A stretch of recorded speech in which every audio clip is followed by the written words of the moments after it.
we face. And as obstacles come our way, we're going to deal with them, but we're going to deal with them facing this direction. And that's what shared purpose does. And I don't care if you got 50 people on staff, each with an individually awesome shared purpose. If we don't have one that's there for the organization, one that encompasses everyone's why, I'm telling you, times like this, when we don't have shared purpose in place, everything looks like a crisis. Everything will look like a crisis. I'm telling you that right now, and you're going to wear yourselves out. And so again, having that mission in place doesn't give you the answers. It just plants you firmly in the right direction, right? And it helps you keep your eye on, what we call in our book, that your school's North Star. And you're going to see that through all the dust and all the chaos and all the decisions and all the intentions. It's going to be really important. I'm telling you. And the challenge for us is to carve out space to have those discussions, those things we can control, amidst having empathy for what we cannot control, right? The challenge of a situation like this is that there's so much unknown that we can get swept up in it. Right? And we can take all our time. We could sit on this call with the number of people we have here and grapple with things we cannot control. And I'm living proof of it. I don't know if you've been through it, but I mean, I struggled there for a couple of weeks, just, not feeling sorry for myself or wallowing. I just didn't know what the hell to do. I'd never had anything snatched out from under me like that. I'm not immune to challenges. I'm not immune to obstacles, but when your calendar just, like somebody just takes some Windex and you just do this to your calendar, just wipe it clean. That said, I have a master's degree in unfinished projects right now as well. Please somebody hire me, because if these kitchen cabinets, please, I was going to do this conference from the room I turned the room upside down with these. My wife is in another room. I told her I'll reface these cabinets for Mother's Day. Please, anybody, I'll keynote your pets. Please get me out of this, and soon.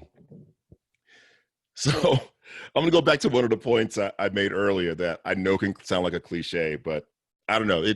Making someone's day feeds my soul, and I know it will feed your soul. One of the challenges I'm going to give you is, as soon as we're off this call, if you don't have another call lined up, just figure it out. Just think about it. Just, if you don't have someone that comes top of mind, just be intentional about looking for the first opportunity to make someone's day. I've had people reach out, and I'm embarrassed to say more people have reached out to me than I've reached out to them, but just the simplest emails, just checking on you. And, I just get that feeling where it's like, what, can I have some time alone because I have allergies, because I'm not an emotional guy by nature, but I don't know. I've had these moments where people just kind of just check in for no apparent reason, but it just seems to find people at the right time. I know I've sent the simplest messages out or written the simplest notes, but it just, times like this, those small gestures will have like intense ripple effects, and we need to do that. And then you guys got to check on each other, especially leaders, because you know how it is. Leaders are we're the ones checking on everybody else, right? And that's what we're supposed to do. At the same time, and I've said this about the principalship, and I say it about the superintendency, we talk a lot about teacher isolation in our profession, and it's true, and we have 100-some years of it, and there's still remnants of it. But it is in effect overshadowed the complete isolation of the principalship and the superintendency. I mean, I'm telling you, if somebody did a study, I would, there's so many more teachers, of course, in number, and I think that just gets the attention, and it's a real issue. But man, oh man, what goes unchecked and unknown is principal isolation, just by virtue of the position and your office, and you're closed up. And most districts don't have principals working in collaborative teams like they have teachers working in collaborative teams. And so my point is, with the principalship, any kind of leadership position in a school district, it's easy to wear yourself down, checking on everybody else, but check on each other as well, especially your leaders. one of the challenges I have, you know, I was talking with a group earlier this week about making someone's day, and I challenged them to think of that person. Think of a person who you know has all their stuff together. Like in your mind, it's like, I know that they're just doing this with this whole pandemic. Like they just got it. Reach out to that person. Reach out to that person because, you know, Mark talked about it, you know, being positive and being an optimist. And I think I'm known for that in general, just being, you know, upbeat. And I am in general, but there have been times where I've made myself a little vulnerable to people, much like I did today with you. And folks are just like, oh my gosh, you're kidding me. You mean you? And I'm like, yes, I'm human. Yes. And so I promise you, those folks that you just believe have all their stuff together, those are the folks I want you to check on as well. Just send a note, send a text, keep it simple. I'm not even a phone guy, and I've been picking up the phone. I'm not a phone guy at all. I'm not, but I've been pushing myself to pick up the phone and actually talk with people. I'm horrible. I'm an outgoing introvert. Like I'm a homebody. Like the quarantine part of this, I'm unaffected because I like staying home. And so that's really important. Winning that hour, focusing on what we can control, finding that sweet spot between empathy and expectations. And I know the school year is coming to an end for all of us. I would leave you also with this one piece of advice, and that's it's taken from Good to Great by Jim Collins. And Rick DeFore, God rest his soul, used to hammer us with this all the time. And he would say, you know, and I find this to be a challenge with schools, and that is in doing what Jim Collins said, you know, embracing the genius of and shunning the tyranny of or. And I see that a lot in our schools. It's either, right, embracing the genius of and shunning the tyranny of or. And he calls it a sucker's choice, where we believe everything is either this or that. We either empathize with kids' backgrounds or we have rigorous instruction. We either have highly engaged classrooms or rigorous instruction. And my question's always been, why can't we have both? Why can't we challenge students and make it engaging? Why can't we both empathize with the kid who's grown up in poverty and has challenges at home and hold a crown above their heads? We get caught up in the tyranny of or way too much. It's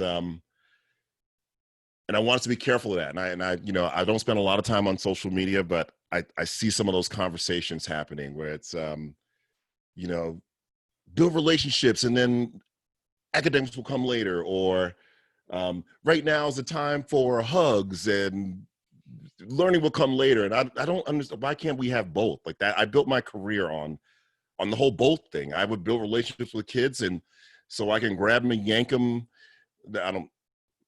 You should never touch a child. And you should never, plus I was a teacher in the 90s where you could grab kids with love, and I grabbed a lot. That's probably why I'm not in schools anymore, because, so don't grab children, please. That's public service announcement. How much, Mark, give me a signal. How much time do I have? Ken, you have another minute, but All right. You're doing great. I don't want to cut you off. This is just so much fun to have you, Ken. Go ahead. So I have okay, so here's so I'm in the process of reinvention, and I'm trying just about everything. And I've got Mark mentioned two things. One, yes, I'm writing a book. I have a draft of book already written, but then I got this inspiration. And if you know anything about my brain, like right now, I kept a leadership mentor challenged me to keep a journal at my last school site, which was the lowest performing school in the district and the lowest performing district in the greater Atlanta area. It was a super hot mess. And I kept a journal. I have 3 volumes of daily postings, only for my eyes. Never thought it would ever become a book, but 15 years later, I'm reading through it. I'm like, there's some leadership lessons here. Also some stories that would make people fall out of their seats in disbelief. So that's what I'm working on now. Also, I've got a webinar coming up, and I'm doing a monstrous giveaway that I'd like to just show you, as just, if we can do this, just if I can share my screen, Mark. Would that be okay? No? Yes? Okay, so I'm going to share my screen. Go ahead and try it, Ken. It should work now. Okay, I'm going to share my screen and ask for your support. Share with your teachers, your staff. So here's what I'm doing here. I'm going to need a job after giving this away. So I've got a online book study coming up in June, and I want to encourage folks to register for it. So I'm doing this ridiculous giveaway where I'm giving away to 5 people, 5 copies of my new book, 5 copies of my first book, 15 laptop stickers, 5 sets of my PD posters. And all they need to do is go to unfoldedsoul.com/bundle. And I'm going to pull names on Monday and then hope some of these folks can join me on in June for the first of 4 parts of our book study. So it's unfoldedsoul.com/bundle. There's no flim flam, no chicanery going on there. That's, if you would share that out with folks, I would appreciate it. This has been great. I love Mark and Carol. Last thing, Mark sent me this super humble email about doing this 20-minute coffee. It was just Mark. It was super sweet, and I wrote back. I said, "You had me on a beach with 2 other keynoters with my feet buried in sand doing a keynote address in an audience of people with a bunch of headphones, and you're asking me if I'll do 20 minutes of a coffee." Absolutely. This has been an honor. I would do anything for Mark and Carol, and I appreciate all of you. As socially awkward as I can be outside of speaking, the SAM conference is hands down my favorite event all year long. I love it. I love seeing all the people. After a year, it just felt like home, and thank you for this, Mark and Carol. Thank you both.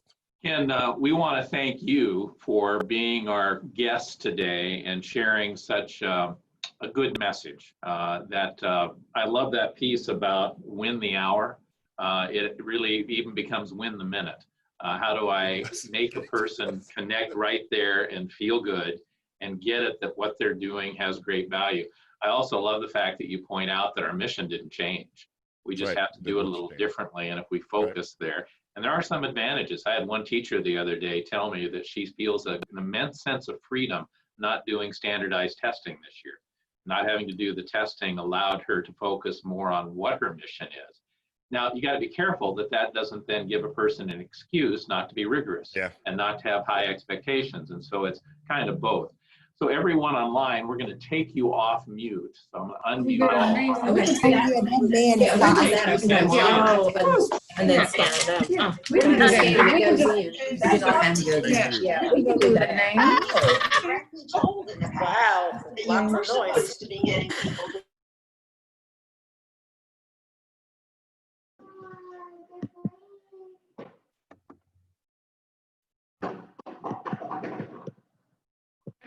Unmute yourself, Mark.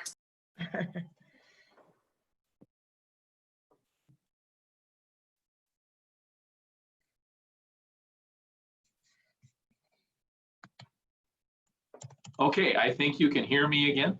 Not if you can hear me. Oh, good, it works. A couple of things. We're going to go to breakout rooms for those of you who would like to in just a moment. Those of you who want to sign off, go right ahead. I know that Ken's video or his screen wasn't on our screen very long. Don't worry, we have captured that, and we're going to send you an email on how you can request different information and also participate in Ken's offer. And so don't be concerned about that. When we go to breakout rooms in just a moment, you'll be with 3 or 4 other people. The breakout rooms will last about 20 minutes, and I will give you a warning when you're down to about 1 or 2 minutes left. Before we do that, though, I will share with you the poll results. And so the results should be on your screen right now. 24% said it was their first coffee break, and 22% said it was their 5th. How you feeling today? 3/4 of the people felt they're doing great, and 25% okay, and 0% said that they weren't feeling good. So Ken, that must be you. That's pretty cool. 78% working from home. And if you had a superpower, what would you select? And you can see that 30% say they already have a superpower. That doesn't surprise me. Kendra, I know your superpowers, but I won't say it out loud. When a new school year starts, will students attend school as before? 1%. Attend school in smaller classes? 0%. Attend in school and do remote learning? 8%. All remote learning? 0%, and has yet to be decided? 90%. Isn't that amazing? That we are going really in almost in June, and we don't know what August is going to be like yet. And then funding for schools, the same, 11%, 3% increasing, 44% decreasing. Only the shadow knows, 41%. This is a huge issue that's occurring around the country as people try to figure out what's going to happen.